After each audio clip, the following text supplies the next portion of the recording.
What is going on, Swoopers? Welcome back to another episode of Swoop Luke. In this episode, you know what it is, Collingwood Carlton preview. Let's get into it. So before we do jump straight into it, this is like maybe the second or third time I'm recording this preview because I go to edit the other one and I'm like, nah, that's no good. Redo. Nah, that's no good. Redo. So let's hopefully, third time's the charm, but it's good sort of timing because it's just come out on Footy Classified that Nick Dacos is going to be signing a huge ass contract extension. That this contract extension will be until the end of 2029. That's absolutely huge. And there's talks that Josh Dacos is going to sign a 6-year contract extension. So the Dacos are going to be here for a long time. Also, we are playing for the Mack Cup. It's the longest running charity match in VFL AFL history. It's been going on for, I think, about 30 years or a little bit more than 30 years. Mack, obviously, cancer research, so it's raising money for cancer research. I'm sure that, someone or friends or family have been touched by cancer. I know I have. My grandmother is going through lung cancer at the moment.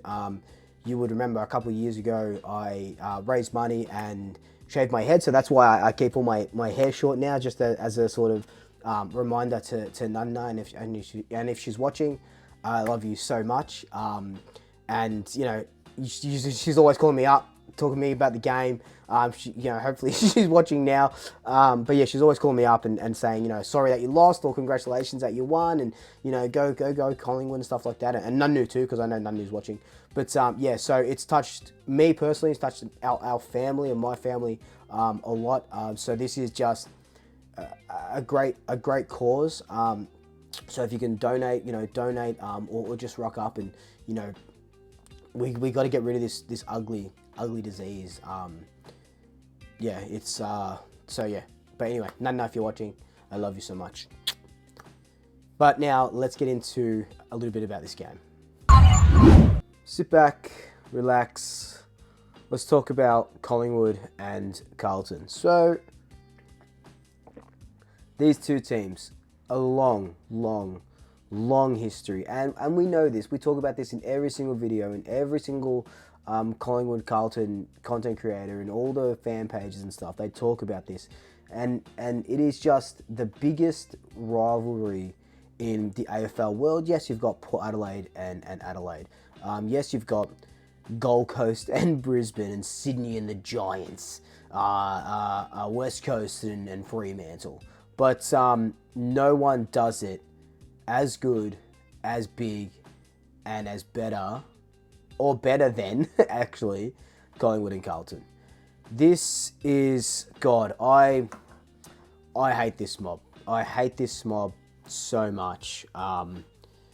Just, like every fiber, every being of my body, mind, and my soul, I hate them. There's a lot of injustices in the world, but relating to football and sport just in general, I absolutely hate these guys.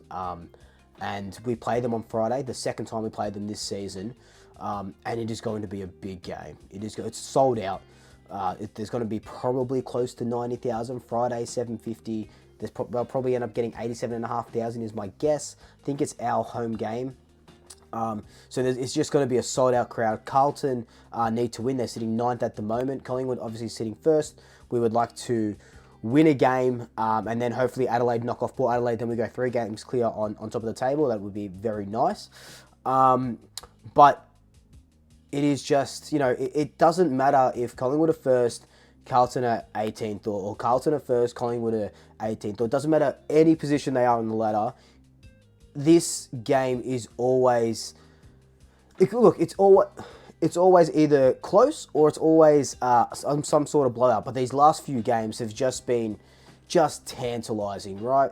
Earlier this year was a really good game. Collingwood got off to a fast start. We know that. We kicked 10 goals up until half time, and then Carlton just, it was done. We just had to sort of hold on to the game, and if they came back, you just kick one, then it's sort of goal for goal, so they couldn't get a run on, and we done them then. Obviously round 23, we don't really have to talk about it much, but we obliterated all of their finals hopes. Wouldn't it be nice to kind of do the same now in round 20 on Friday night. Let's talk a little bit about that game now, before, after that tangent. So Carlton, obviously they're not the same team that they were, round 10 or whenever that game, I think it was round 10, at the start of the year anyway, right? They're not the same team that they were back then. They're a way better team now, don't get me wrong. I hate admitting it. I hate saying it. Way better team. They've won 5 in a row by over 50 points. Each of those 5 in a row games has been by over 50 points each game, which is just an incredible feat. So, kudos to them. Doesn't matter what the opponent. Kudos to them there, unfortunately. But now they're starting to score more off their halfback. They're scoring more off their defense. They're using the corridor a little bit more. They're running and carrying. They are a really, really, really good pressure side at the moment, and their scores from that pressure is something that's helping them get to where they are now, and be in the position that they're in to sort of challenge for that top 8. They've emulated Collingwood's early season and just how we're sort of going at the moment. Because if you can't beat them, you may as well sort of join them, So they're doing the scores from the back half, and they're number 1 in a lot of facets of the game at the moment. On the flip side, the Pies, we had a win against Port Adelaide. We pulled another rabbit out of our hat against the Power last week, and that game was hard fought. In the rain, slipping, insane conditions. Port Adelaide Braden May had to bring your A game. Port Adelaide brought their A game, and we just had to bring our A+ game. And, in saying that, we didn't really play super well. We didn't really play like the Collingwood that we know. Jordan De Goey didn't have a really good game. Nick Dacos was okay, was getting tagged. And all these, Mitchell got subbed off, and all these guys, there wasn't one standout performer from that game. Everyone sort of collectively put in a little bit, but that's how you make a jigsaw, right? The jigsaw is not just one big piece of a puzzle. It's all these mini puzzle pieces that they're putting together, and it creates a beautiful picture. That's what we got against Port Adelaide. There wasn't just one standout. Everyone was putting in, and it was a really, really big team effort. Now, Carlton, they smashed West Coast by 70 or something points.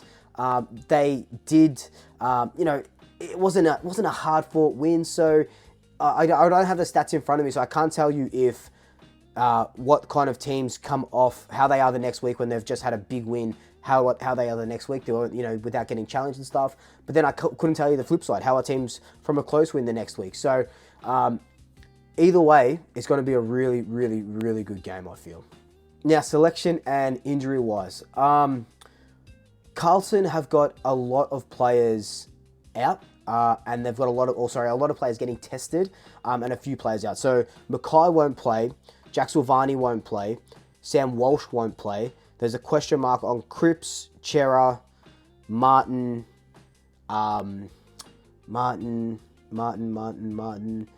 a couple of other guys that their names are just going past me at the moment. So they do have lots of tests, and I dare say Cripps is probably going to get up. Chera's probably going to get up, even if they're 50-50, because they're going to want to win this game, and they're going to bring everything they can to try and win this game. Us, on the other hand, we've got a really clean bill of health, which is crazy to think about. It's just, I can't remember the last time we've been in this position where we've had such a healthy list. Touch wood, touch wood, touch wood. And we've got the selection table of our dreams right now. Now, who do I think comes in, comes out? I think we have to look at the team earlier on in the season. Now, obviously, that team didn't have Jeremy Howe, so you could put another person in. Didn't have Patrick Lipinski, so those two guys are in the team at the moment. We did try to stretch Carlton's defense a lot because we had Darcy Cameron, Ash Johnson, Mason Cox, Brody Myercheck, and now we've got those guys, except for Ash Johnson. We've got Ash McStay, I was going to say. We've got Dan McStay in the forward line now. Mason Cox he's one of those guys where anytime he could fire, any sort of game he could fire, and he's had a down last couple of weeks, maybe 2 or 3 weeks. This is the game where hopefully, I don't see him getting dropped, but hopefully he's the guy that kind of stands up and, like I said, need to stretch that Carlton defense, because with all those tools, and I don't think Ash Johnson probably gets a go, but Mason Cox really needs to be able to challenge, and he has to be up for the challenge to take on these defenders. And like he did, at the start of the year, he took some really nice marks, was dropping back into defense, took some really nice marks. I think it's his game to shine. On the other hand, Jack Ginnivan, last time he played, and so did Bobby Hill.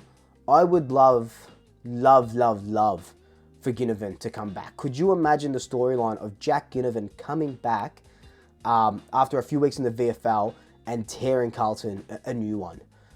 Would be absolutely huge. Then the thing is, who does he come out for? Does he come out for a Bobby who hasn't been doing really well?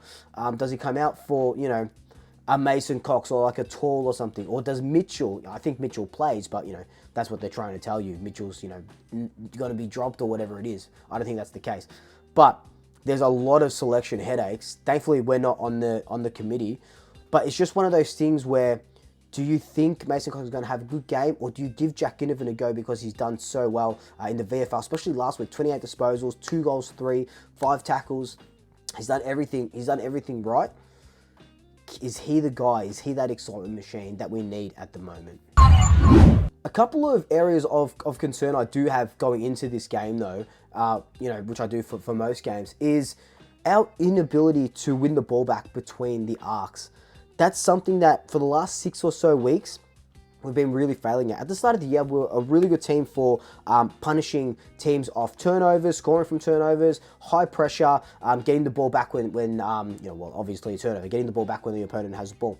Now we're sort of middling at the moment. So we really need, in between, if we get it in the defense, we're really good, right? That's where we're getting all our scores from. In the forward line, high pressure, inside 50, tackles inside 50, we're doing well there. But it's in between those arcs where that's where teams are just sort of cutting through us at the moment. We're not as tight as we should be.